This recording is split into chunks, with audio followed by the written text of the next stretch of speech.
then my ATS will be able to pick Moses because he has used the right words. He is the right candidate that we are looking for, at least using the description that he has given us. Okay, so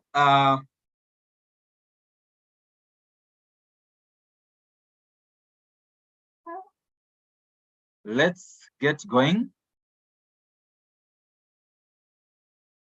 Yes, so Silas Magawi is an HR enthusiast, passionate about human resource as a whole, committed to developing young professionals and professionals at all levels generally into being able to effectively and seamlessly settle into the job market and any other area about the job market, be it you want to move jobs, you want to get into the job market, you want to change your career, all those things, you want to brand yourself online, you want to work on your professional documents. Those are the things that I'm passionate about. And it's good to look at the objectives for a start. So by the end of this training, we should be able to, you should be able to understand the purpose of the CV and the cover letter, or what you call covering letter or application letter. All those refer to one and the same thing. You should be able to know what to include in a CV and the covering letter. You should understand how to structure your CV and cover letter in order to market yourself effectively. These are marketing tools for individuals. Lastly, you should understand how to target your CV and cover letter to specific opportunities. Let me say it from the beginning. The cover letter is a dynamic, the cover letter and CV are dynamic documents. They are not static. That is to mean the cover letter, the CV that you have today and you used to apply for opportunity A may not be the same CV that you used to apply for opportunity B tomorrow. That is why I say the cover letter and the CV are dynamic documents. That is to say, they keep changing every now and then. Some documents will, some sections will remain the same, but some of them definitely have to change. So please, as we start the training, know that the CV is not a document that you prepare and then you say, forget about it. You prepare and you keep updating it continuously. So this is the structure of our training for today. We will objective setting, we'll understand CVs and resumes, we'll look at the past, the problem areas, cover letter, and lastly, the parts of a cover letter. We'll also get to look at sample cover letters. CV, not cover letters. For cover letters, they are not very technical, but we'll get a chance to look at sample CVs so that we can be able to know how they look like. In addition to the objectives that we looked at in the previous slide, allow me to just check the objectives that you people gave when you are applying for this. I'll just read a few of them. Just want to read a few of them. So the question was, why are you interested in attending this masterclass? Somebody said to develop skills on personal branding. I hope you will develop skills. Learn new skills for personal development. I hope you will be able to achieve that.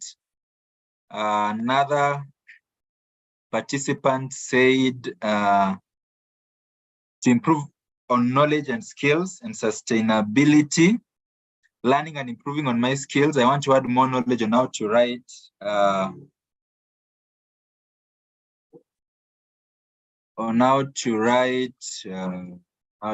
what?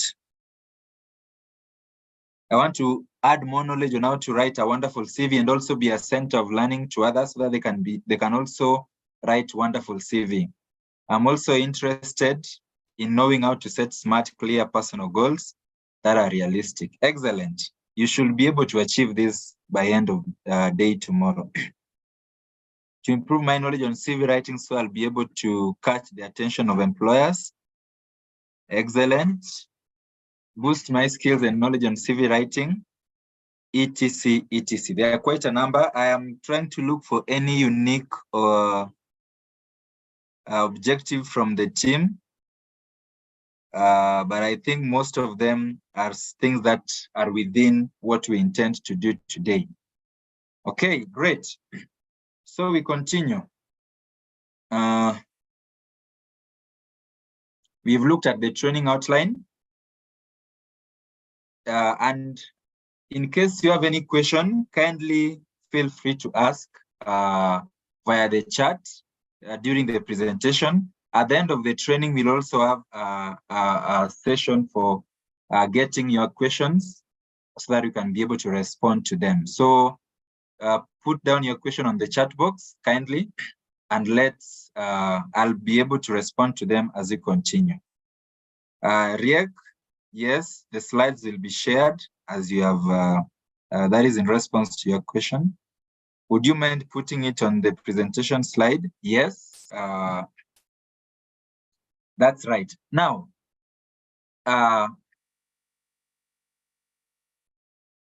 this particular image here depicts what a CV or what job searching is all about. You can see, let me call them people. You can see a number of people, and then you can see one lifting his hand, and he is different. What this image is communicating is that you need to stand out. Okay? You need to stand out from the rest.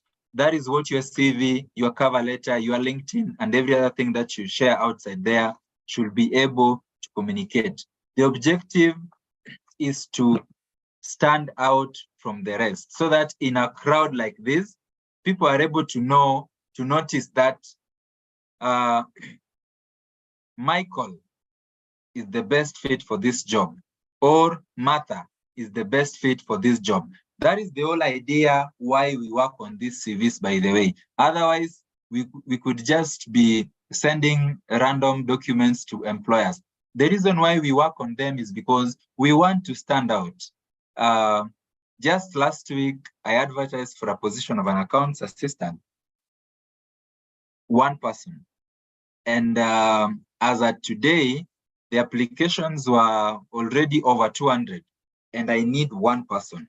That basically means I will go for the individual who stands out most. That is at the point of shortlisting. They may not actually be the best, but their CVs will be standing out or outstanding, and that is how they will get themselves shortlisted.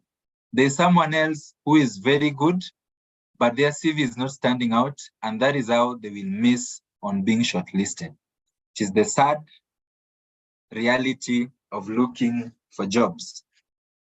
I thought it is important to also highlight what job seeking entails. An end-to-end process, kind of. Number one, you qualify. This is not always the case. I always advise people, there are some jobs, whether you qualify or not, please go for it. But ideally, you need to qualify, and qualification here we mean, for example, you go to school, that is part of being qualified. You attend a training, that is part of being qualified.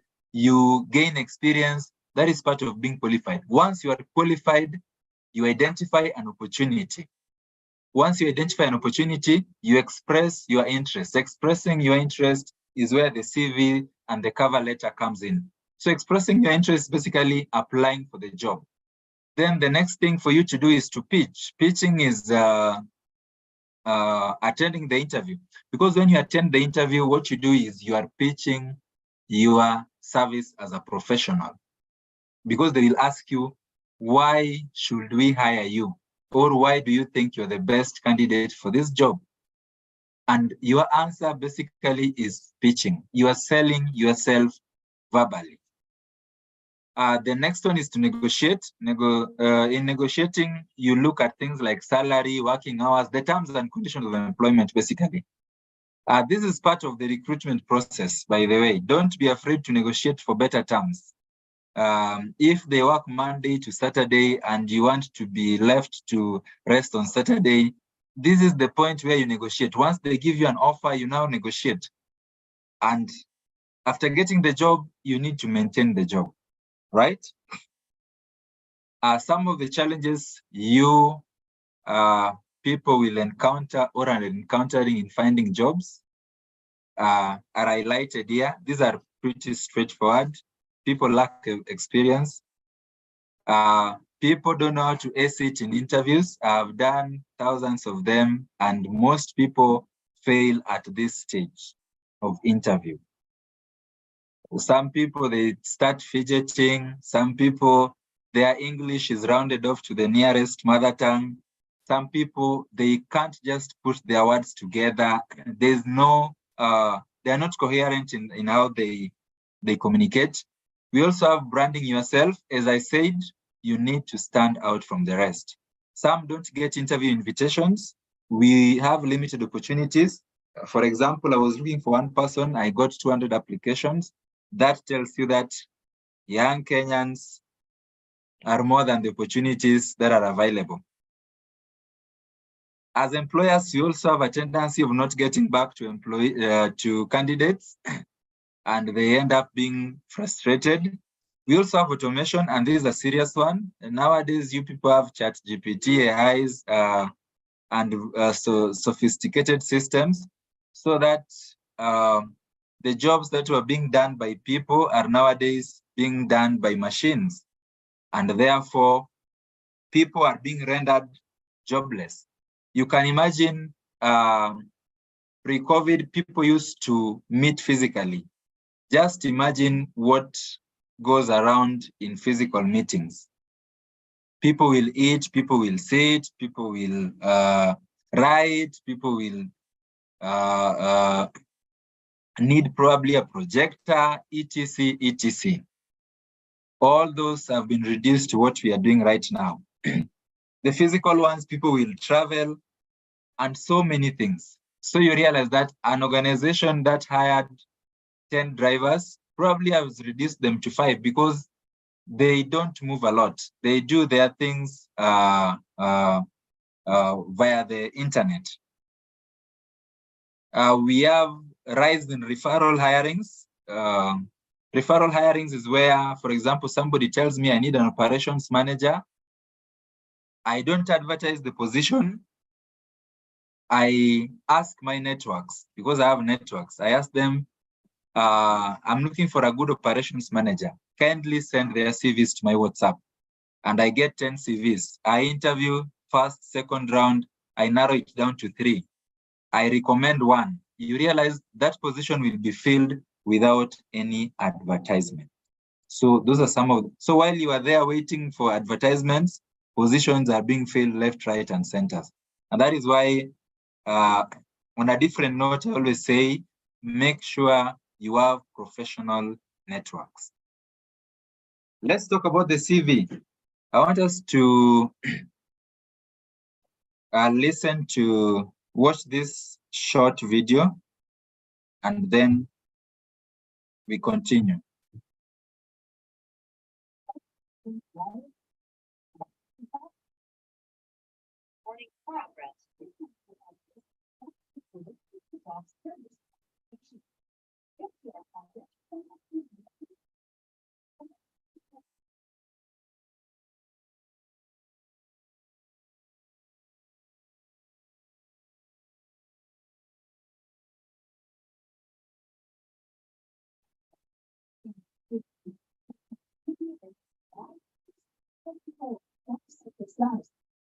TV stands for food and child.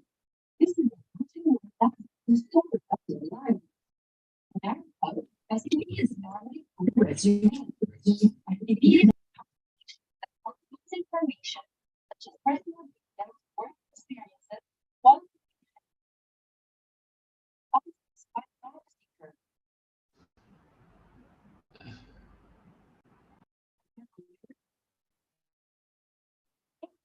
a CV is to help you obtain.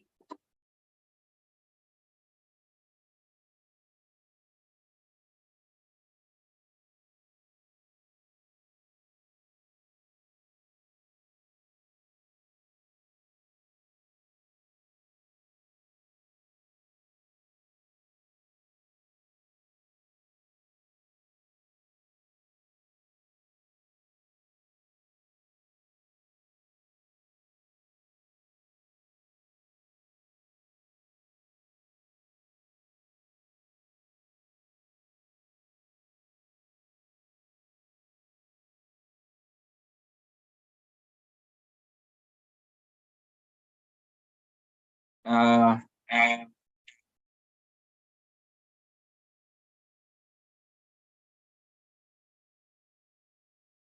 I don't know whether you can be able to hear me. Yes, we can hear you. We can hear you, Silas. I can hear you so well. Great, great. So let's continue.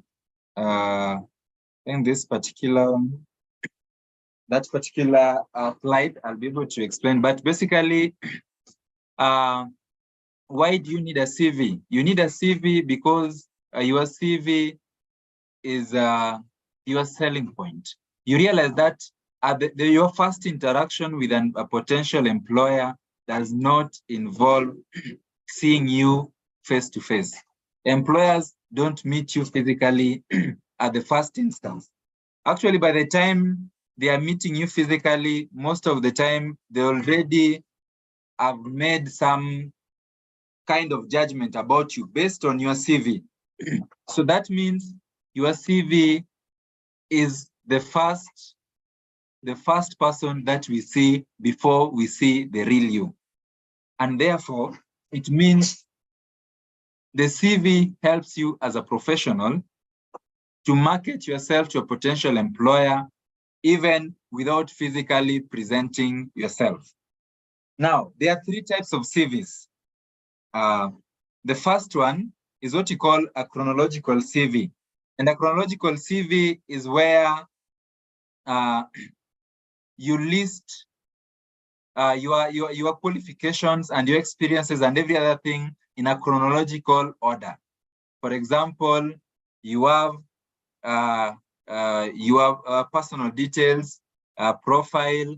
Then when it comes to experiences, for example, you list in a reverse chronological order so that the very first experience will go to the bottom. The last one or the current one will come to the top. For example, you will have January 2021 to March 2023, accounts assistant at ABC company. December 2014 to December 2020, accounts assistant at XYZ company. So that, and even for education, if you have masters, your masters will come first, then your bachelor's degree, then high school, and so on and so forth. So that the latest comes on top. The earliest goes behind. That is a chronological CV. Then we also have skills-based. A skills-based CV is where a skills-based CV is loud on your skills. A skills-based CV is one which basically talks about your skills. So for example, you'd say an enthusiastic customer service professional. And then you focus on your skills so that instead of telling us where you work, you tell us the skills you acquired. If you acquired customer service skills from 10 different places, you will list them there. And then we have the last one, which is what we will be focusing on going forward, is a hybrid CV. A hybrid CV basically blends the two. It's a blend of a chronological CV and a skills-based CV, so that you talk about your skills, but there's also an order in how you talk about yourself, how you present yourself. Considering the spaces and pages sizes, is it necessary to add high school and primary school certificates? We'll look at that in a moment. Yeah, so the hybrid CV basically combines chronological CV and a skills-based CV. So it's a blend of the two. And as I said, going forward, this is what we'll be presenting. This is what I will be telling you about. Now, an interesting fact here. Did you know that the average time we employers spend looking at your CV is 5 to 7 seconds?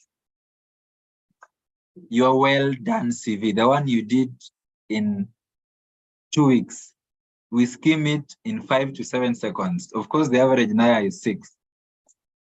And secondly, did you know that each position receives an average of up to 300 applications? Mine is at 200.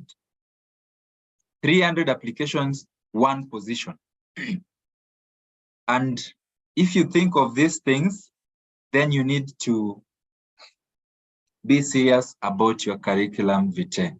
You need to be serious about it, because if the chances of you getting employed is 1 over 300, those who did mathematics can tell us what that is. It should be 0 point some many zeros. So if you divide 1 opportunity among 300 candidates, you get 0.003. So that is the chance you have whenever you apply for a job. And we take 5 seconds to look at your beautifully done CV. That should worry you. But of course, when we receive so many applications like this, what we do is we leverage on technology to help us in shortlisting. And that introduces me to the next thing, which I will briefly touch on, what we call the ATS, the application or the applicant tracking system. I don't know whether you've heard of ATS previously, or this is the first time. Whether you heard about ATS or whether this is the first time you're hearing about ATS, we shall get to understand what ATS is. We may not look at it at length, but you will get the basics of ATS. So what's an ATS? An ATS is basically a computerized system that helps in filtering applications and shortlisting of candidates that apply for a particular job. That is an ATS. How does it work? This image will illustrate it best. So how an ATS works, it works like this. If you can see where I'm pointing. So here we are receiving applications. We have advertised for the position of a human resource assistant, for example, or a HR officer. 500 of you apply here. These are the applicants. I need 1. So 500 of you are here. I am receiving the applications here. That is the second part. So here I am receiving the applications, 500 of them, or let's give it a crazy number, 30,000 of them. I have received them here. Then what do? I subject them to the ATS. How the ATS works is that I am the one who gives it instructions. So I will look at the job advert that I've advertised. So I will look at the advert, pick keywords. For example, if it is a HR officer, keywords will include words like recruitment, payroll administration, for example, training and development. Those are keywords, those are roles of HR officers. I will take the keywords. Other keywords that I will take include bachelor's degree in human resource management. If it is Kenya, there's a body called Institute of Human Resource Management. That will be a keyword. 5 years experience will be a keyword. All those things that I want to pick. That is feeding it into the applicant tracking system. Then what happens? The ATS will use the keywords that I fed into it to shortlist for me. So what the ATS will do, it will select the CVs that closely matches my instructions and forward them. For the ones that lack, they will be discarded. So I want to disappoint you and tell you that some of you, your CVs, or rather you get disqualified even before a human being interacts with your application. Sad but true. But the truth is, some of you get disqualified before a human being interacts with your CV.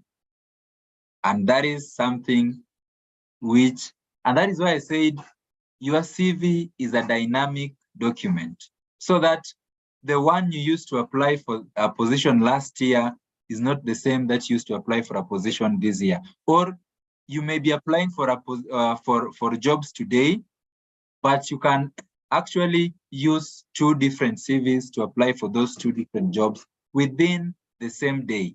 Reason being, the job requirements are different and you want to align yourself to it.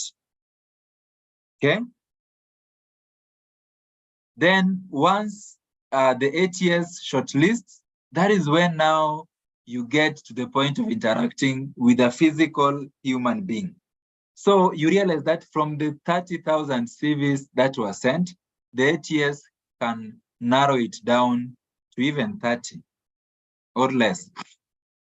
What it does, it scores. For example, the one that closely matches to the role will have a higher score.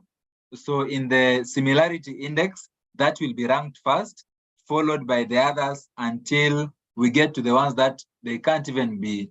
The similarity index is 0, meaning whatever the job required, you have none of them. So yours is 0. Those are the ones that are put on this side of your screen, the X. The ones that are, I can set, for example, 80% similarity. So if the ones that are meet 80% similarity, those ones are then shortlisted. Now, as a human being, as the HR, I can spend time looking at them. Guys are surprised. Okay, we continue. So the write-up there basically describes what I've already described.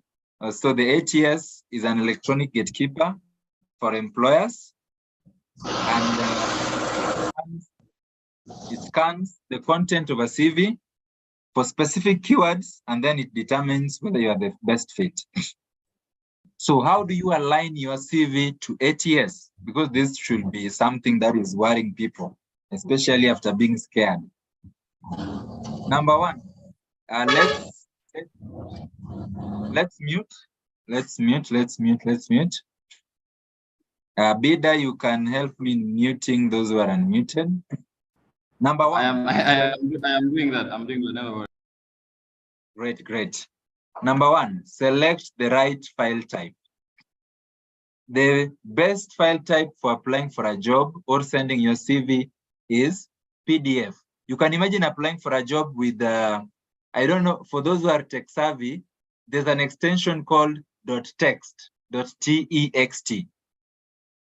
It's very funny. It looks very funny. It doesn't capture any graphics. It's just plain text. Actually, if you go to your Word document, if you open a Word document and you go to Save As, there are various types of saving. You will find HTML, text, all those things. Please, for your CV, always select PDF. That is what you mean by the right file type. Of course, when they specify, for example, HTML, which is very rare, but if should they specify, use that particular type.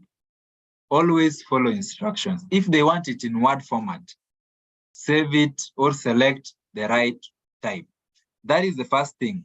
And I always say, read the instructions in any job advert. I know we are always in a hurry to apply for the job, but I always say you'd rather spend 3 hours understanding the role than 20 minutes applying for the role. Understand. When you understand the role, applying for it will be the easiest thing for you. But number two, avoid putting important details in the header or footer. The reason why we are saying this is because some ATS softwares don't scan the headers and the footers. Now you can imagine if your email address was in the header. The ATS will detect that this one does the CV is not complete, because when your contact details are not there, what it picks is that this CV is not complete. So please, even if you want to put them on the header and the footer, also have them within the body of your CV. Number 3, optimize your resume with keywords. We will use resume and CV interchangeably. They are one and the same thing. The difference is that a resume is a highly summarized information about you, while the CV is a detailed summary about yourself. So the resume is highly summarized details of yourself, while the CV is a detailed summary. Okay. Yes, David, you need to start saving your documents as PDF. Optimize your resume with keywords. The other thing, avoid images, charts, and other graphics. I know we are graphic in nature. We think photos make things excellent. Like I know this my presentation, because it has a lot of graphics, you find it to be very interesting. That could be true. We are visual by nature, and especially men. But when it comes to ATS, most of the ATS softwares don't scan images, charts, and the rest. They scan, remember what I said, keywords, not key images. Okay? So make sure your CV has more words and less images. If at all you have to use images, always type. Avoid images and graphics and charts and the rest, because the ATS does not scan images. It scans keywords. I hope that is clear. The other thing, stick to simple bullet points. Don't complicate your CV. The CV should be able to, as I said, a detailed summary. Now, a summary should be a summary, as the name suggests. When you are giving your roles and responsibilities, don't give us one full document of stories. Stick to simple words.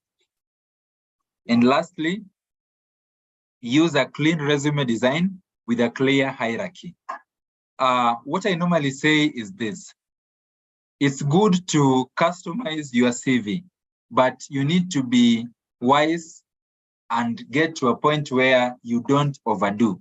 Keep it simple and straight to the point. Of course, you can use graphics. You can, customize it and make it appealing, but don't overdo. Keep it clean. Is it necessary to put tables in summarizing? Yes, tables are okay, because in a table, you will have writings. There will be words inside the table.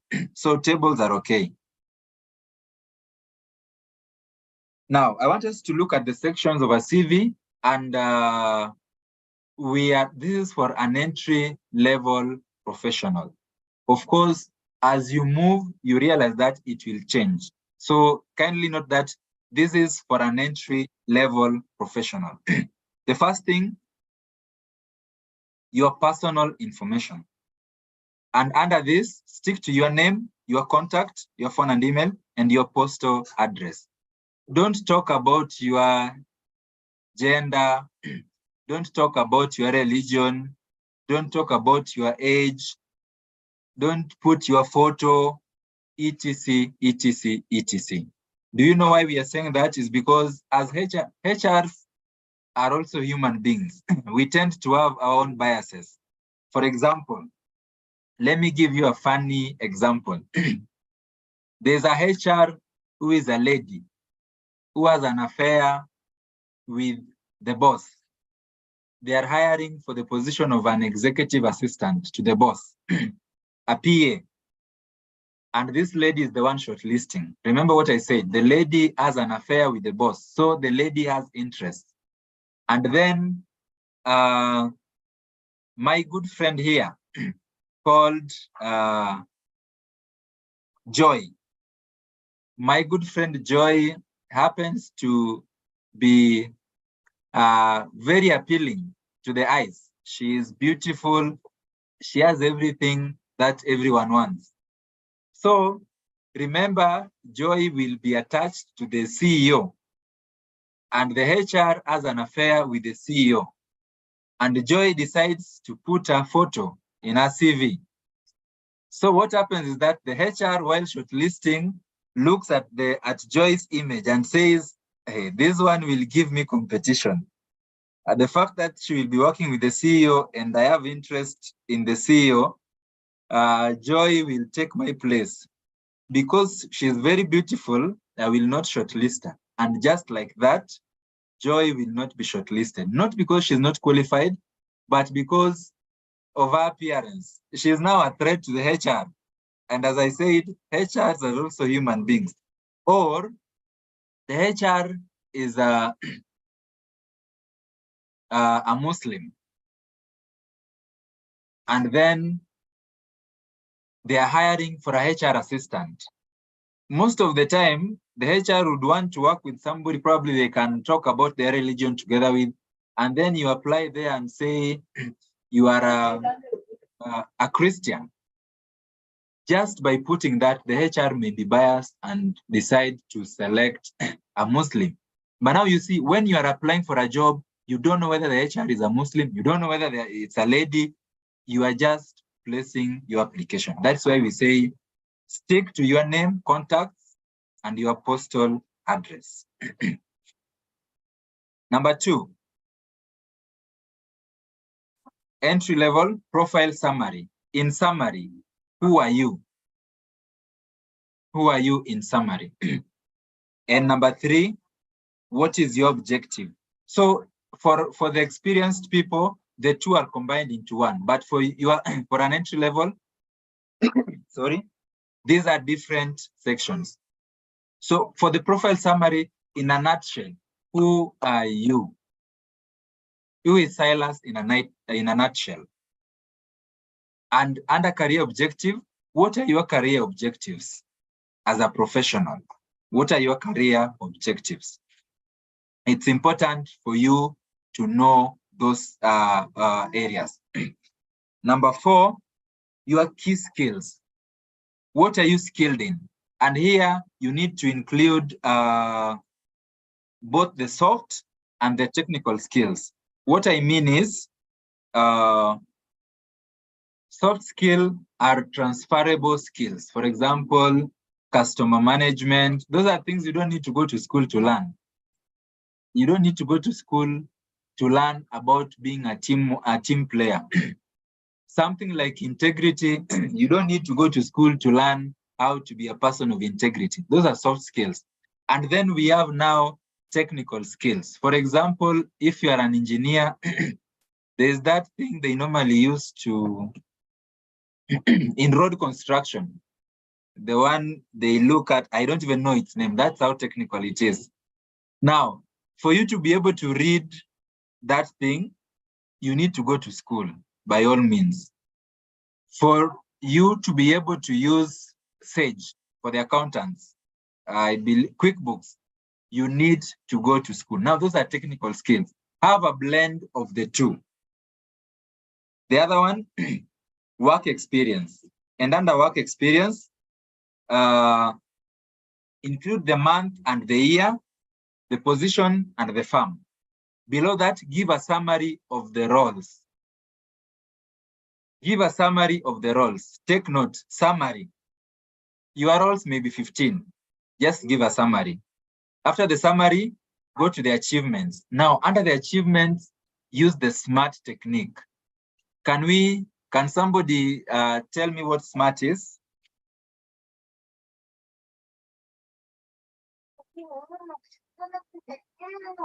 SMART on the, or you can unmute.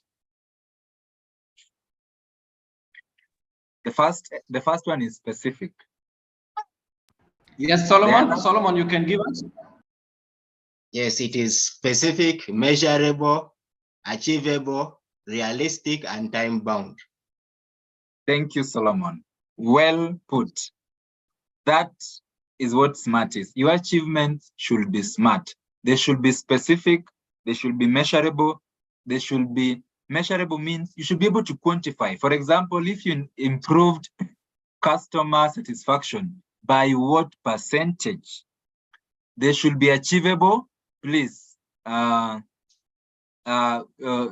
should be achievable, they should be realistic, and they should be time-bound. If you attained, you improve customer satisfaction score within how long? Let's say in the first 2 months, you were able to improve the customer satisfaction score from 70% to 75% by etc.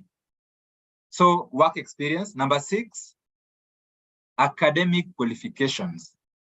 Academic, I hope you know the difference between academic and professional. So list your academic qualifications, include the period, the institution, and the course you studied. You can include specialization where applicable. For example, in Kenya, there's a course called Bachelor of Commerce, and those who study the course can specialize in many things. They can do marketing, they can do accounting, they can do finance, they can specialize in human resource, etc., etc. The grade is optional. You don't need to put the grade. The reason why I'm saying the grade is optional and it's upon you is because it can work against or for you. This is what I mean. There's an employer who will say, let's say you had a first class honors or a GPA of 3.99. There's an employer who will say, these first class people are normally feel very entitled. I don't want to work with them. Another person will say, these are the best brains, I need to hire them. Again, as I said, when you're applying for a job, you don't know the person who will look at your CV. So it's neither here nor there. Personally, I don't normally put my grades, but you can, as I said, this one, there's no black or white. It's up to you. You can decide to put it or not. But just know it can work for or against you. It can work for or against you. Okay, so that is on academic qualifications. Then you go to achievements. What are you proud of as an individual? Or rather, what are your biggest achievements in school, in the community, or at work? Please make list achievements that can help you get the job. Don't say, for example, I know you can have the achievement like you are the first girl to go to university from your family. That is a good achievement, but in this context of applying for a job, it may not yield much. It can come out as somebody who is proud, but somebody who says they were able to create a system that was used to manage student registration in campus. Now, that is a good achievement. Or an achievement could be, as a student leader, I organized, as the organizing secretary, I successfully organized 15 events with an average attendance of 150 students. Now, that is a good achievement. The next one is voluntary work.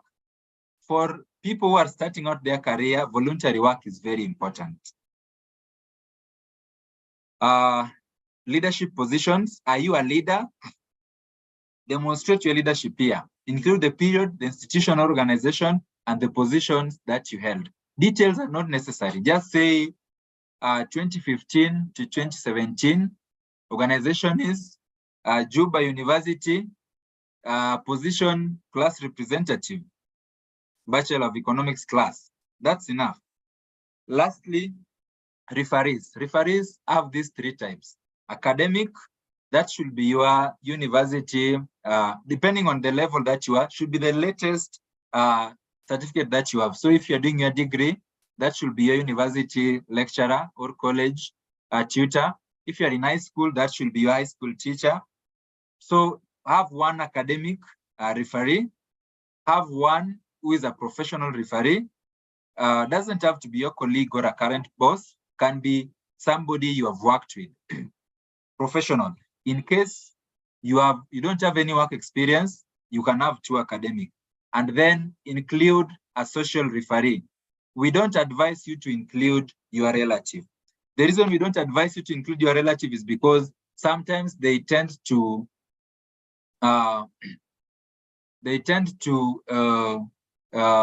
exceed what we need to hear.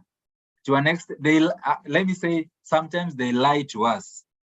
In a bid to present you as a good person, they go overboard and exaggerate. And then it comes out as somebody who is not clear, who is not genuine, and may make us disqualify you. Because your relative, your mother will say, let me pick a name. Your mother will say, Martha is the best. Let's say you are applying for an accountant position. Is the best accountant in the whole world. That is your mother recommending you. The best account. I have never seen any other accountant in the whole world who is better than Martha. Then the question is, when did you conduct the research in the whole world and conclude that Martha is the best? There is no research that was conducted. So you realize in a bid to sell you, sometimes they go overboard and even end up lying. Now, these are other areas that you need to consider. Professional qualifications, things like computer packages, short courses. Nowadays, we have those courses you study online.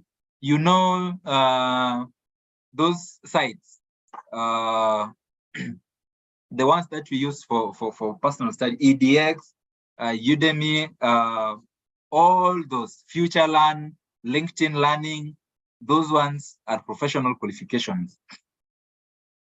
Then we have professional membership. If you are if there's a professional body for your course and you are a member, you can include them. Again, I left these ones out for entry level because most of the time you don't have this. Relevant trainings. If I'm applying for the position of an economist and I've attended some trainings in that field, I put them here. IT. Which IT skills do you have? Are you good in Adobe Photoshop, for example? Are you good in database management? Languages, you can include the languages. And again, I said, and I repeat, the CV is a dynamic document. You may realize that there's an advert that requires locals. So in that place, language is a good thing to include. Or let's say it's a Christian organization advertising. In that context, putting your religion is actually helpful. And also hobbies. Apart from work, what else do you enjoy? Now, how do you customize your CV? Gather information. Make sure you have all the information that you need about you. Pick out the key points. You may realize that the information you have is more than what you have. So pick out the key points that you want to present in your CV. Pick out the specific job requirements. What does the job requirement entail? Link your experience, your skills, and your knowledge to the key job criteria. So link your experience, your qualifications, and the job criteria so that you tailor-make your CV to the job that you are applying for.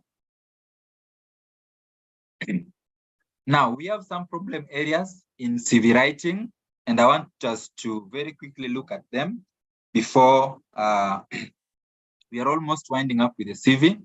So we have areas, problem of gaps in work history. Let's say you are employed, you took 2 years break, went back to employment, did something else. How do you solve it? Number one, you can use a skills-based CV so that you focus. A skills-based CV does not give the timelines of when you did what. It just tells us, I acquired this skill from this organization. Use a skills-based. Number two, during that period that you are not working, there is something that you are doing. By all means, include that something that you are doing and include the skills that you acquired from that particular activity. You also have career change. Career change is basically, let's say an accountant has decided to be an environmentalist. So you have totally shifted your career. How do you handle that? Focus on the skills. You realize that They are skills that both an accountant and an environmentalist need. Focus on those. You also have situations where most or your entire work is with one employer. If that is your case, what do? Show how you have grown in that company. It may be the same company, yes, but you may realize that you started as an attaché, a trainee, then an intern, then an assistant, then an officer. So you have grown through the ranks. Make sure that comes out clearly. We have people who have moved jobs left, right, and center. And by the way, as a HR for us, this is a red flag. People who just hop from one employer to the other, because it's a red flag, because we invest in our employees. We don't want to invest in you, and then 6 months later, you disappear. A good time to stay in one job, I normally recommend 3 years. 3 to 5 years is a good time to be in one place. So don't be in the habit of moving. But should that be the case, again, focus on skills or demonstrate that these moves were upward. For example, if I stayed as an assistant for 6 months and then I moved to an officer role, that is okay. We also have lack of formal qualifications. Somebody can mute. Lack of formal qualifications. That is to mean, for example, assume I am practicing HR, but I've not gone to school to study HR. I don't have a formal qualification. How do you handle that? Then use trainings, because in case you don't have a formal qualification, it means somebody else taught you that thing, or you attended some trainings. Use those trainings and combine with your experience. Lastly, we have people who lack work experience. You are a fresh graduate, you just left school, and you are looking for a job. What do I recommend? Focus on your skills that you acquired while in school or wherever you are. Focus on the skills that you acquired, because it is true, people, in terms of work experience, we start at 0. You are not born with experience. So it's possible that at some point in your life, you don't or you didn't have any work experience. Focus on your skills. The other day I was, because we do CV reviews as well as at EDAS Consulting. So the other day I was reviewing a CV for a student who has 0 work experience, totally 0. Kindly mute. So what did we do? We got the skills that she acquired from school. We put them as the strong points. She was looking for an attachment position. And just last week, she texted me and told me she's a keyword 1. And those people gave her the opportunity because of the skills that she had, not the experience that she had. Okay, so how do we capture the skills? I've talked about us working on skills. It's important for you to know how to capture this. So we have an activity, the tasks, and the skills. Actually, I should add another column and have achievements. So the activity is working in a restaurant. The task, somebody who works in a restaurant, what they do? Dealing with the public, they handle cash, they respond to customer queries, they work long hours in a busy environment. Those are the tasks. The skills you acquire from these tasks include customer care, communication, conflict resolution, time management. So it's important for you to link the tasks to the skills and the achievements you have in an organization. And it's 10 minutes past 3 or past 2, depending on where you are. I want us to do a very small task here. And this task looks like this. I will give you the activity. The activity here is working as a front desk officer, receptionist, basically. So if you have a place to write, I hope you have places to write. Just open a new page. Open a new page.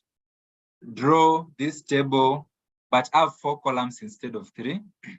I have 1, 2, 3, 4. The first one, write activity. The second one, task. The third one, skills. The fourth one, achievements. So activity, write working as a receptionist. That is the activity. Task, let me give you a few tasks. Tasks number 1, managing the company phone. Even if you're using a phone, you can just note under notes. There's a place in your phones for you to do this. So the task number 1, managing the company phone. Number 2 task, welcoming visitors. So number 1, managing company phone, that is managing calls. Number 2, welcoming visitors. Number 3, responding to customer queries. Yeah, those 3 are enough. Managing the phone, welcoming visitors, and responding to customer queries. Now, activities working as a receptionist, those are the tasks. What I want you to do, give me 3 skills that you can acquire or you think such a person will acquire. 3 skills and just 1 achievement. 1 achievement. We can do that in 5 minutes. Just 3 skills and 1 achievement. 3 skills, 1 achievement. Receptionist, the tasks, as I highlighted, managing the phone, welcoming visitors, responding to customer queries. URL, what skills? 3 skills, 1 achievement. If you are ready, you can raise your hand and then I will give you an opportunity. Even if you're using a phone, it's fine. 3 skills, 1 achievement. 3 skills, 1 achievement. In 5 minutes.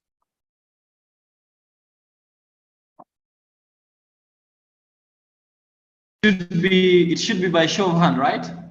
Yes, they should raise their hands. Okay, great. So if once you're completed, gentlemen and ladies, you can raise your hand and then we get to see.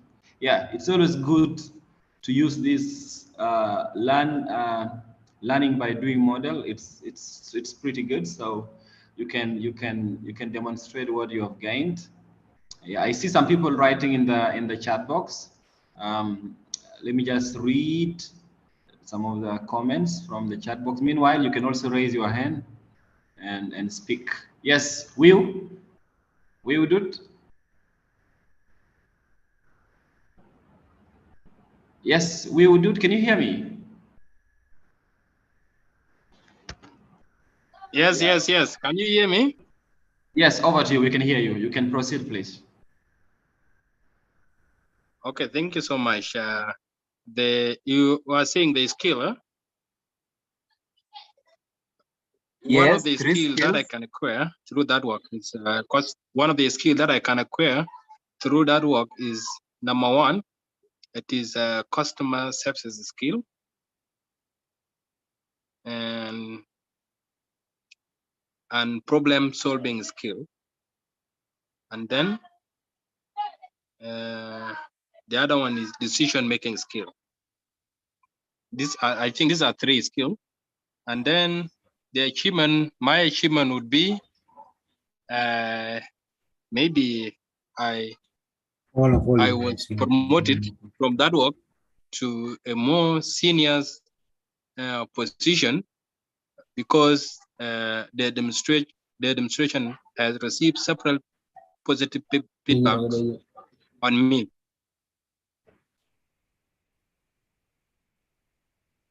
Thank you so much, Will. Yes. Anyone else?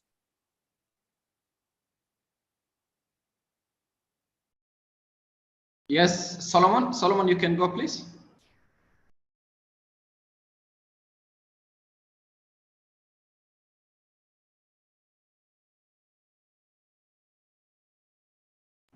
Solomon, kindly proceed.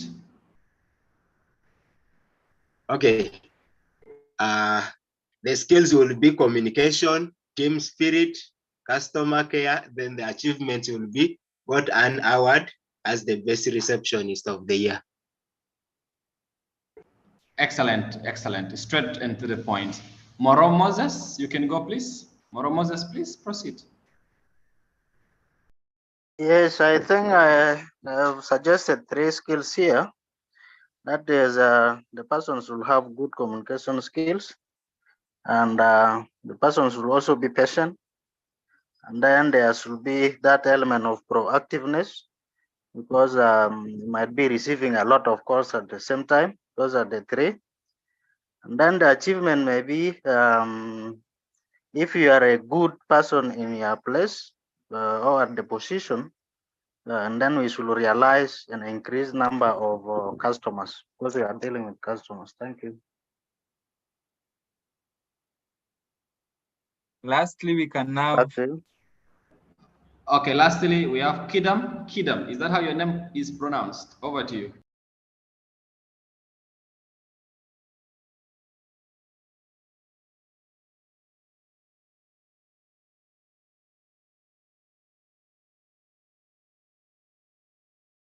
Yes, please, the guy whose name starts with Q. You can proceed, please.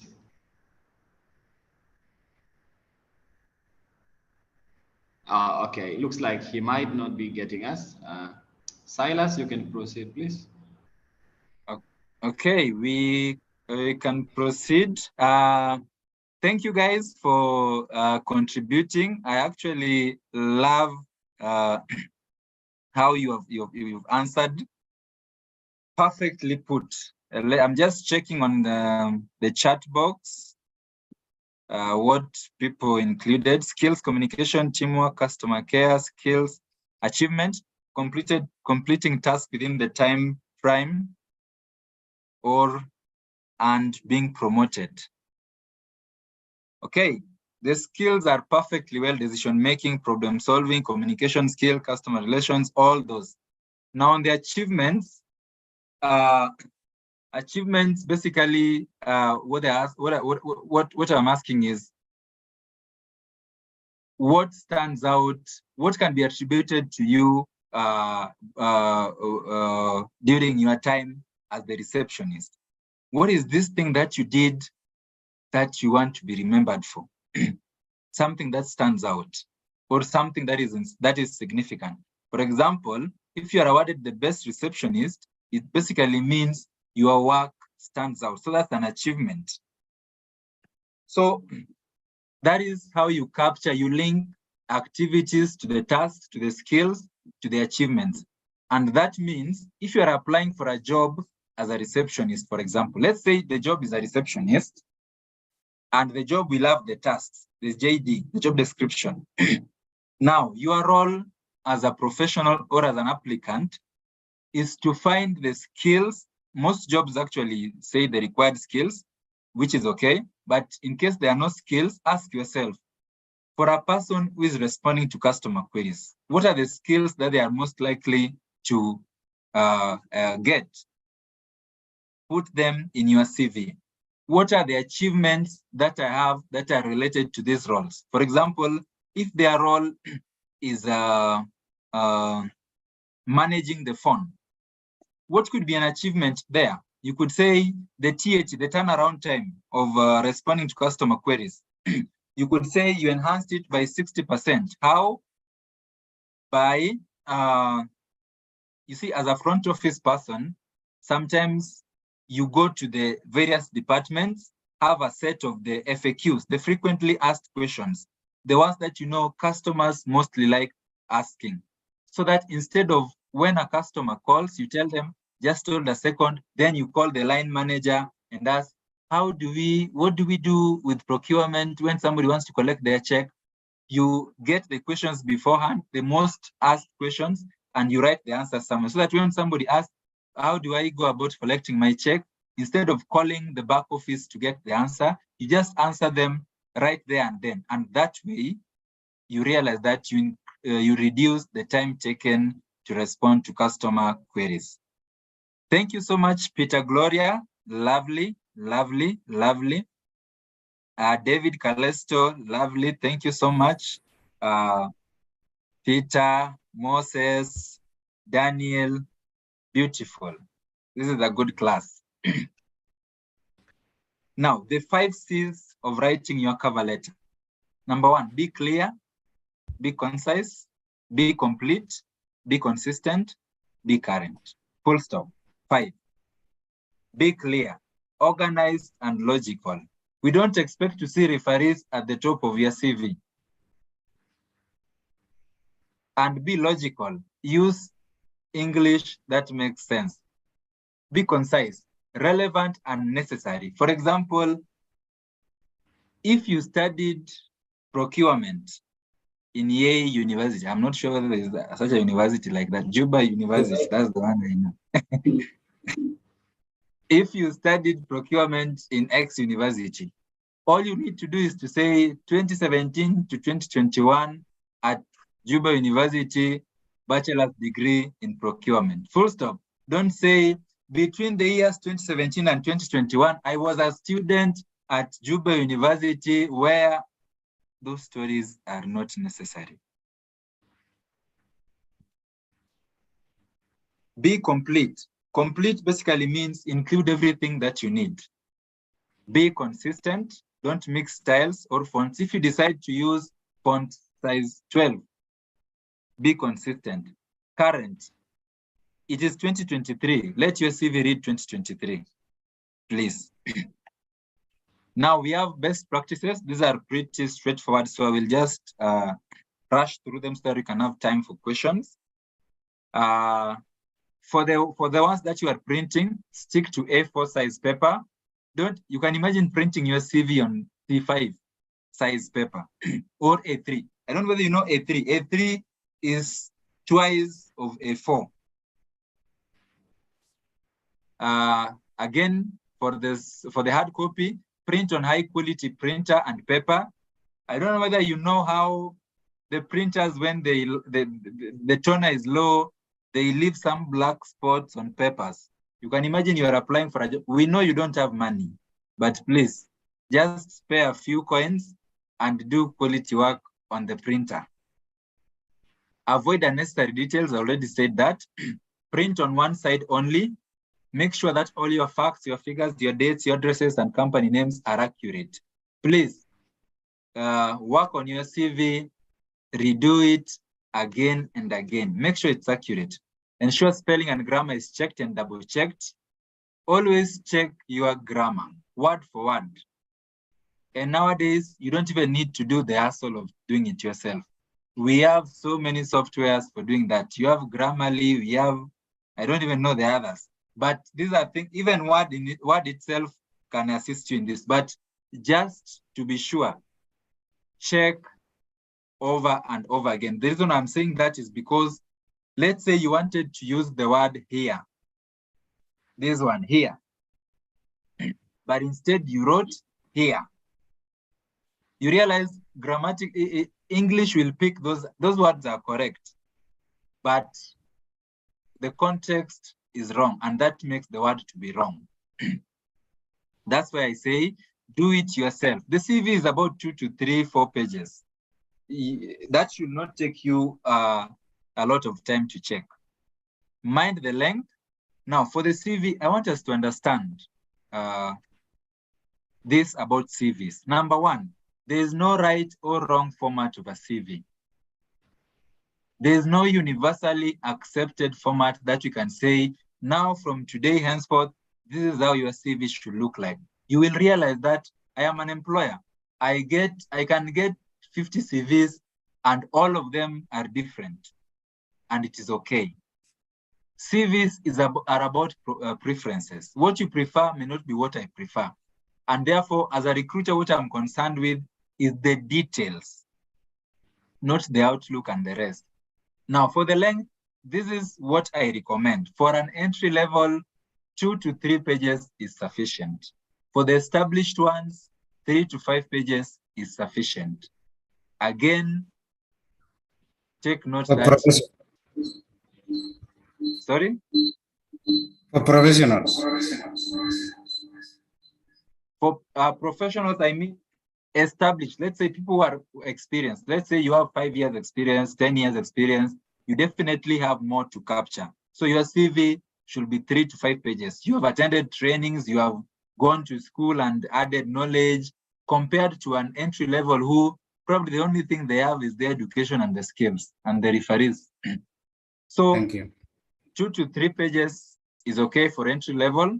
Then for the established professionals, you can do 3 to 5.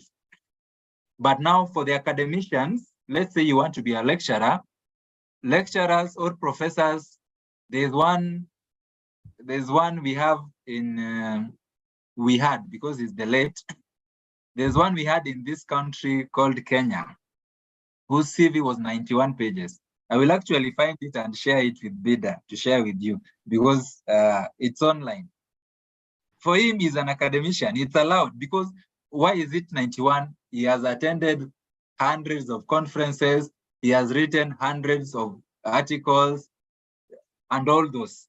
That is allowed. But you can imagine you want to be the IT manager and you want to give us a CV 30 pages, surely. What for?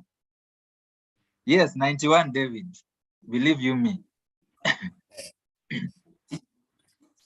Not 1 page, but 91. Yeah, okay. Okay. Make sure you use positive words to describe what you have achieved. Be aware of using jargon. If you need to include it, make sure it is explained. For example, let's say one of your skills is SPSS, data analysis using SPSS. Don't assume that we understand SPSS. Avoid using jargons, basically. Avoid using acronyms, abbreviations, where except for things which are obvious. For example, if you are a programmer and you tell us C++, that's obvious. That one we can understand. But you can imagine you are applying for the position of a revenue officer, for example, and you want to use very technical terms. We don't understand. I know you are good in English, but the CV is not the best place to unleash. Don't unleash your English in the CV. Keep it simple and concise. Keep the tense consistent. Consistency, I mentioned it in the 5 C's. Allow me to vary. The cover letter is a one-page document, so that one is should not take much of our time. It should be done by in the next 10 minutes or less. So we look at what a cover letter is, the purpose, the paragraph by paragraph, and things to keep in mind. So the cover letter is basically a complement to your resume or CV. You don't, for those who studied commerce or business studies, I don't know how it is called in South Sudan or other countries. In Kenya, it's called business studies. We had this phrase called complementary goods. Complementary goods basically means goods that go hand in hand with. For example, a car and fuel are complementary goods. You can't buy a car and fail to fuel it. It will not move. Okay? So when we talk of cover letter being a complementary to your CV, it basically means it accompanies your CV. So it's a one-page, mostly one-page document that complements your CV. And it helps in expanding your experiences as you showcased in your CV. So a cover letter highlights your motivations in applying for the position and why you want to work with the specific organizations. Why do you want to work with them? What motivates you? So why do we need a cover letter? A cover letter answers 2 questions. Why you? Why them?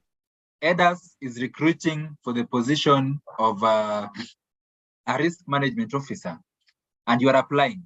Your cover letter should tell EDAS, why should we employ Abraham?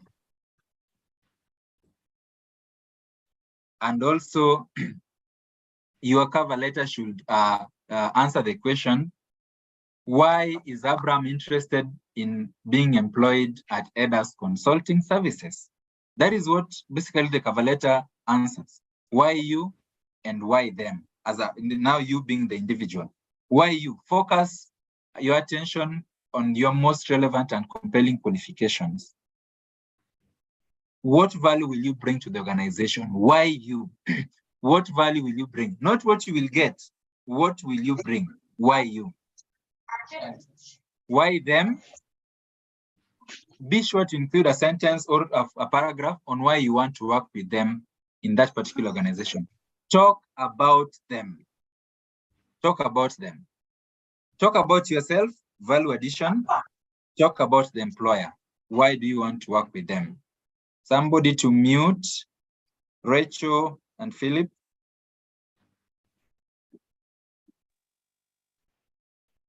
Okay. Thank you. So that is the purpose of a cover letter. Now, the paragraph by paragraph, of course, we'll have the address, the date, and the reference. Then paragraph 1, the opening paragraph, set the position you're applying for, where you found it, name drop if you have a direct connection, and give a brief about your academic qualification. It looks like something like this. Following your advertisement for the position of an accounts assistant on the Daily Nation, that is a newspaper in Kenya. People are still laughing at this TV. I hereby wish to submit my application for consideration.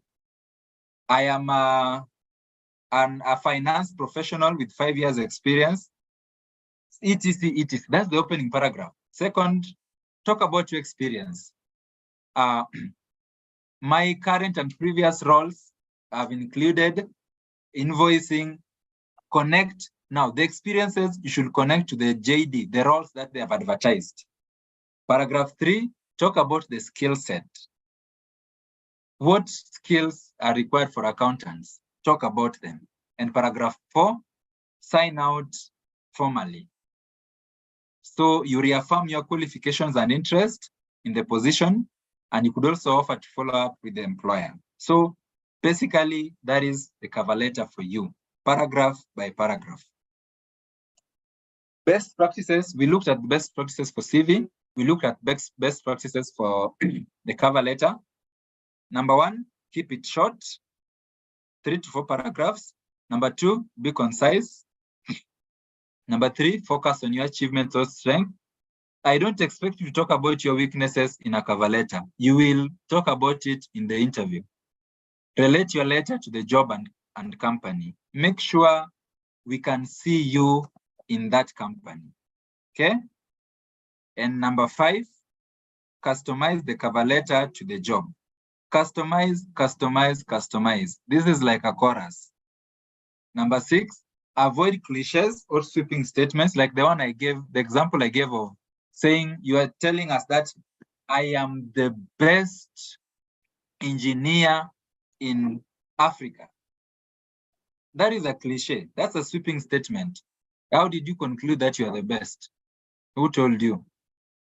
Address the job needs. If the job they need somebody who is dynamic, make sure you tell them you're dynamic. Simple. If they need somebody who has strong ICT skills, talk about your ICT skills. Be specific on who you are addressing. Avoid this thing of dear sir stroke madam. Who is sir stroke madam? Use one title. Dear hiring manager. Simple, straight to the point. Dear hiring manager. Lastly, proofread your cover letter.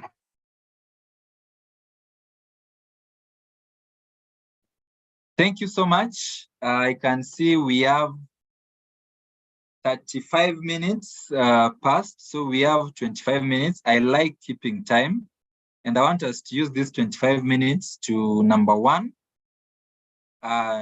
look at a sample 2 CVs, and secondly, I want us to look at questions. So allow me to share a different document, which is a sample a sample cover, a sample CV, just for you to appreciate how it looks like. So I have two samples here that I want to share with you. Okay. Here we go. So this is the first sample that I want to share with you.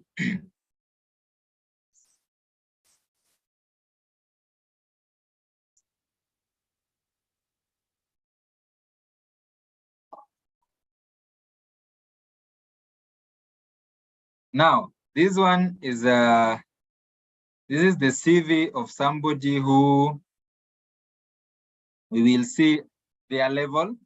Now, this is somebody who is experienced. You realize that, as I said, you can combine the profile summary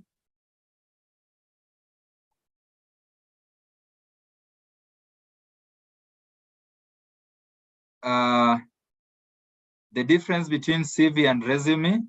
Okay, we look at the questions. Let me take us through this, and then I can look at the questions. Now, this is somebody who has combined the career objective and the profile summary. So who is she? David, you have raised your hand. Kindly unmute. Go ahead.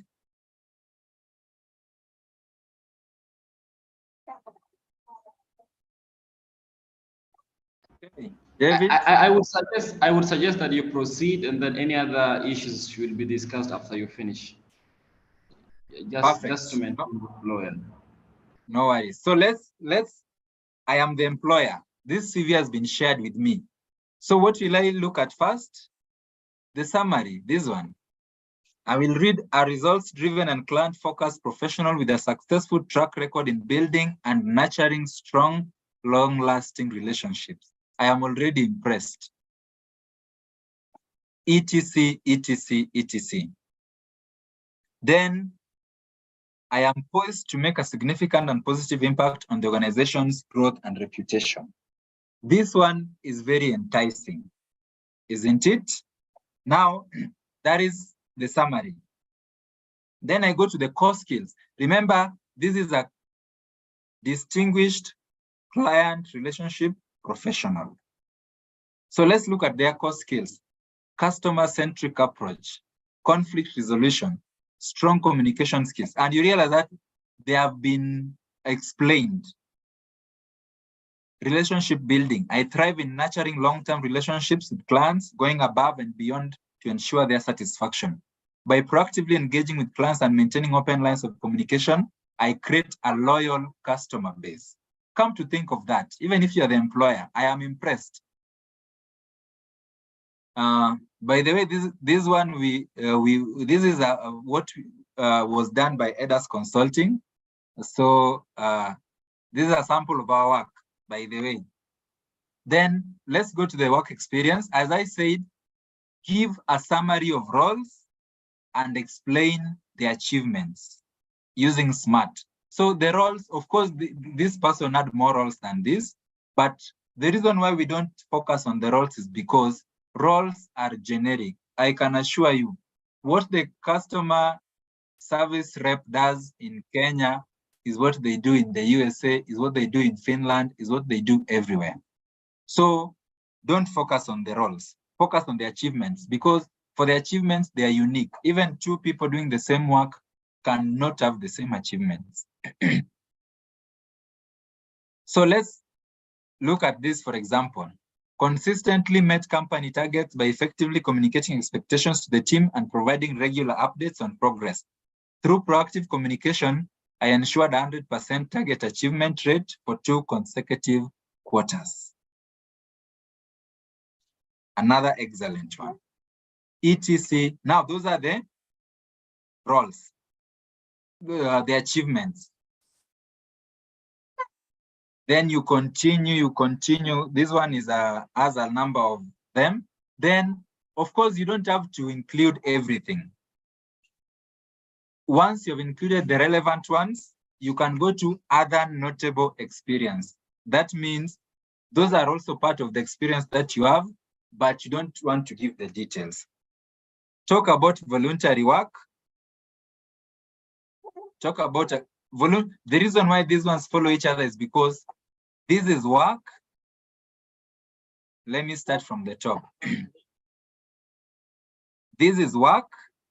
This is work. This is still work.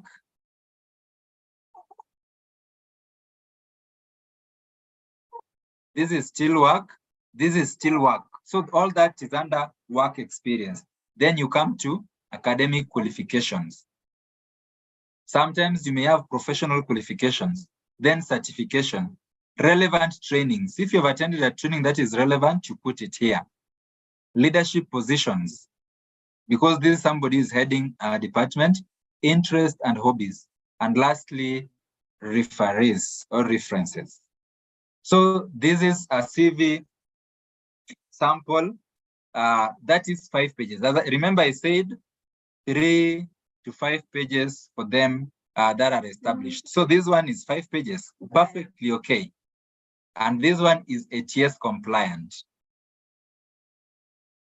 Let me share the other one. Yes, so this is the second sample.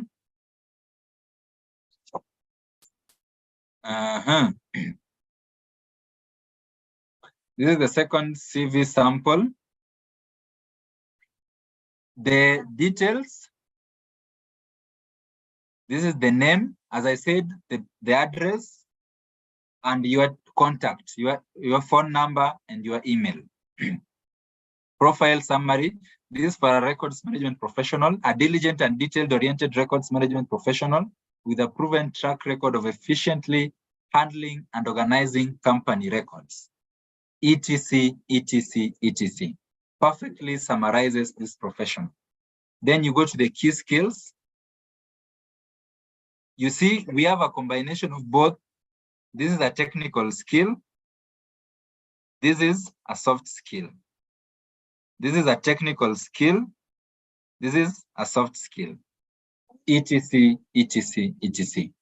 Professional experience, as I said, give the position records management supervisor at, actually this one has an error, at the organization, which date to which date, summary of duties and key achievements, effectively created awareness and educated user departments, etc, etc, etc.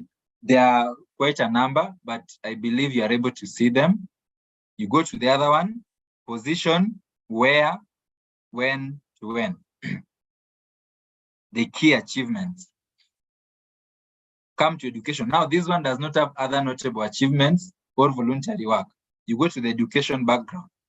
A master's, bachelor's, as I said, in a reverse chronological order, so that the latest becomes comes to the top, and the first one comes last. Then professional courses, craft certificate, professional membership. Now this one has a professional membership, the hobbies, and then we have the referees finally. So this is a sample CV that is a professional. You can see how it is done. Then on the referees, this one has, these are professional referee. This one is also professional, and this is social. So this one is lacking one academic. So what they can do, you can either add one so that they are 4, or replace one professional with one academic. Okay. Yeah, so that's a sample of a CV. Those are 2 samples, CV samples that you have looked at. And I want us to, it is 15 minutes to the top of the hour. And I keep my time well. So I want us to take the next 15 minutes to address any questions and just get to answer the questions that you people may have. I will start with the questions on the chat. So let me look at the chart. Okay. Can you share the notes for today's lecture? Definitely that will be shared. The CVs, I don't promise, those are copyrighted work. The CVs I can't promise, I can only share with you the outline, but not the details. What is the difference between application and cover letters? The difference is the same, Joy. An application letter and a cover letter or covering letter mean one and the same thing. So you may find it being used interchangeably. Just know it means the same thing. Cover letter and application letter is the same thing.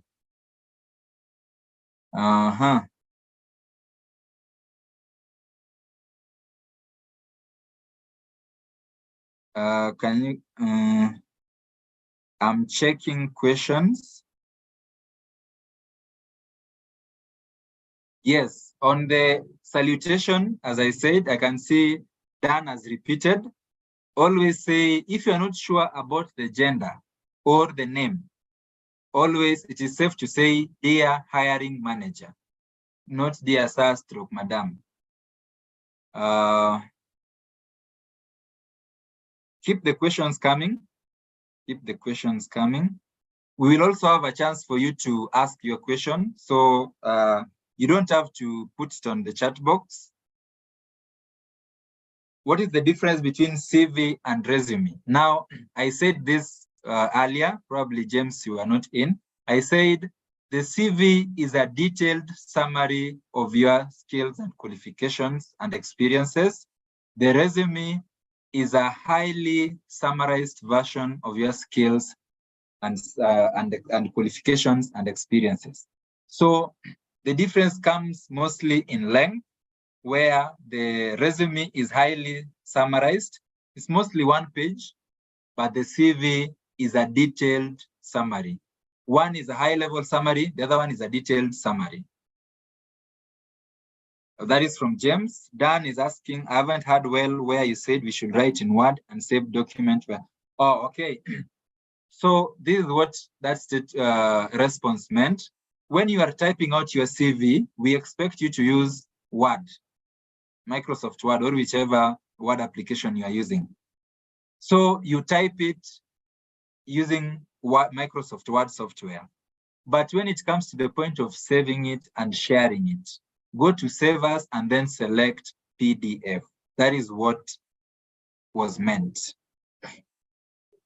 Dan is asking, you don't talk about preparing for an interview. This training is in 2 modules. Tomorrow's module is all about interviews and goal setting. Yes, Galaxy tab, it is possible to share the slides. How different is a CV from applying for master's degree different from that of a job CV? Now, the academic CVs are different from the job CVs, mostly in the area of things like research and academia in general. So when you are applying for a master's degree, we want to see you coming out as a researcher. When you are applying for a job, we want to see you coming, so not coming out as a researcher, but coming out as an academician. So what publications do you have? You see, things like publications, you don't need it when you're applying for a job, unless you want to be a lecturer. So that is the main difference. The master's, and it's also very short. When you're applying for a master's degree, we don't need to see your voluntary work. That is none of their business. Is there a need for reference in application letter? No, we don't put references in application letters. How do we put an online training certificate? Just like a physical training certificate. I don't know whether you are talking about the details or the actual certificate. If it is the details, let's say the trainer, you studied it at EDX. So what will you do? Let's say in 2023, say 2023, interpersonal skills, that is what you studied. Where did you study it? EDX. That's enough. Is it okay to lie in one CV? Never. In fact, you should not lie anywhere. That is a misconduct. That is unethical for any professional, any individual, and in fact. So please, not just in your CV, don't lie anywhere. Be authentic. Be authentic and be genuine as much as possible. The other one person is asking, okay, that is noted. If you have two different careers, e.g. IT and admin work, can one eliminate the roles of another when applying for one role? Yes. And especially when they are worlds apart. Let's say, like this example, one is IT, which is technical, one is admin, which is support. You can have two different CVs, which are totally different based on this, because those things are not related. But of course, for the skills, you may find that they are merging at some point. Is it necessary to add high school and secondary certificates on CV resume? Yes, it is important, especially when you are at the entry level. Include all from primary up to campus. But of course, as you go up the academic ladder, you start shedding them off now. For example, you can't be having masters and your CV as details of your primary school. When you have masters, you probably start at high school.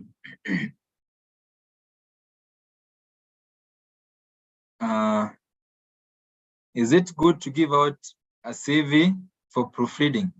Yes, it is always good. Actually, if you have somebody, a friend or a colleague, always share with them so that they can be able to proofread it for you, share their ideas, because the thing is, there are things they may be able to see that you are not able to see.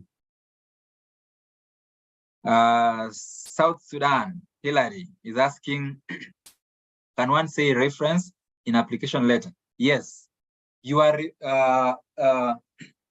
referencing or you are referring to that particular thing. So let's say ref application for our position as a graduate trainee or as a lecturer, for example, or as a journalist. Yes, you can say that in an application letter or cover letter.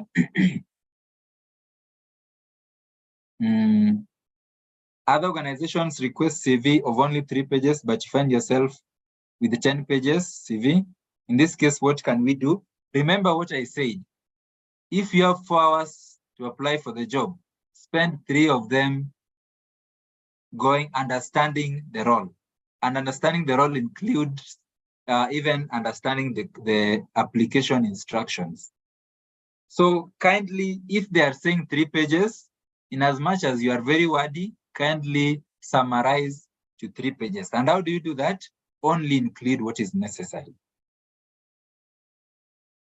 Is it necessary to add high school? I think that has been responded to. When you already have your master's, is it necessary to add the primary certificate? No. When you get to master's, you can do away with the primary certificate. Number 2, is there a need to sign on CVs?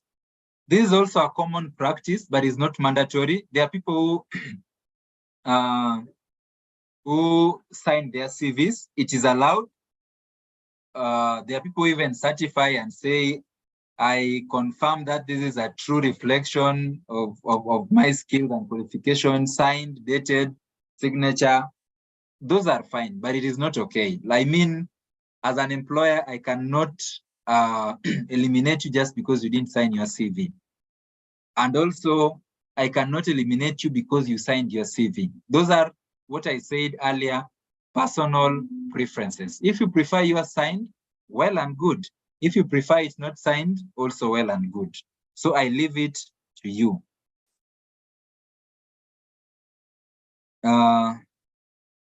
What if the work experience doesn't go in line with the job being advertised? Is there a need to include? If you have other experiences which are relevant, this is what you can do. Now, under work experience, talk about relevant work experience, and then talk about other notable experience. I don't know whether you saw that experience that that CV that I shared. So under relevant work experience, include the ones which are relevant. Then under other notable work experience, include the ones which are not relevant, because it shows that you are somebody who is dynamic and who can easily adapt. Because you may find somebody was in, like the example we had, somebody was in IT, now in admin, maybe in HR. This is somebody whose adaptability is quite good. Is it good for me to use primary details? If you are in your in campus, please include it. If you have your masters and above, leave it aside. Is it a must to save the CV in PDF, or is it according to request? Some prefer Word document while others prefer PDF. Well, I have never interacted with an employer who tells you to send it in Word format, but the standard is PDF. Okay, let me say this. Save it in PDF unless otherwise. PDF unless told otherwise. Is it good to include hobbies, e.g. listening to radios, reading news? Now, this is a very important question. Thank you, Noah. Under hobbies or interests, let's be careful, please. What I mean is, give hobbies which are relevant or helpful to the employer. You can imagine you are applying for a job as an accountant, and you are listing your hobby as listening to music, or sleeping, or swimming. What is the relationship between accounting and swimming? Kindly have hobbies which are professional and which are helpful. Even if your hobby is jumping, you don't have to tell us that it is your hobby. For the hobbies, include things which are helpful. For example, one of your hobbies could be professional networking, number one. Another hobby could be doing research, number two. Another hobby could be community service, number three. Another hobby could be mentorship, number four, etc., etc. Those are hobbies, yes, but they sound serious, not swimming and eating and sleeping. Now you can imagine you want to come and sleep in our company. There's these things common in UN job: certification and publications. Good. Certifications are the certificates that you have acquired. Let's say you attended this training and you are given certificates. That is certification. Publications now applies mostly to those in academia. Have you published any work, any books, any articles? That is what you include under publications. I hope that is clear, Mr. Egidio. After doing a written interview, is there a policy that may disqualify you to the next stage because you are too qualified? This one is a question for tomorrow, but yes, you can actually lose a job because you are overqualified. It is true, it happens. What font size that we can use? Use font size 12, that is the standard font size.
Hey,